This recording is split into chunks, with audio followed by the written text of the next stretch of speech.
ರಾಜ್ಯದ ಜನರಿಗೆ ಮತ್ತೆ ಬೆಲೆ ಏರಿಕೆ ಶಾಕ್. ನಂದಿನಿ ಹಾಲಿನ ದರ 4 ರೂಪಾಯಿ ಏರಿಕೆ.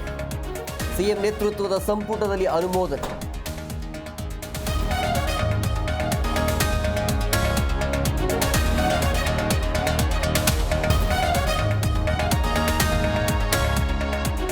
ಸಚಿವ ರಾಜಣ್ಣ ಮೇಲೆ ಹನಿ ಟ್ರ್ಯಾಪ್ ಪ್ರಕರಣ.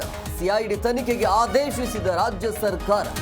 ಎಫ್ಐಆರ್ ದಾಖಲಾಗದೆ ಪ್ರಾಥಮಿಕ ತನಿಖೆ ಸಂಭವ.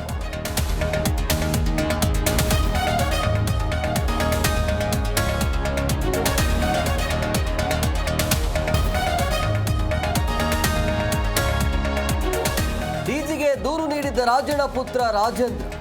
ಪ್ರಕರಣದ ಆಡಿಯೋ ರೆಕಾರ್ಡ್ ಕೊಟ್ಟಿದ್ದೇನೆ, ನಾಳೆ ತುಮಕೂರು ಎಸ್ಪಿಗೆ ದೂರು ಎಂದ ಎಂಎಲ್ಸಿ.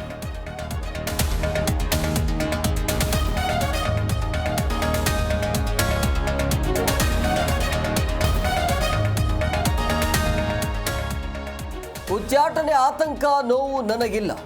ಪಕ್ಷದ ಆಂತರಿಕ ವಿಚಾರ ಬಹಿರಂಗ ಮಾತನಾಡಿಲ್ಲ. ಹೈ ತೀರ್ಮಾನಕ್ಕೆ ಬದ್ಧ ಎಂದ ರೇಣುಕಾಚಾರ್ಯ.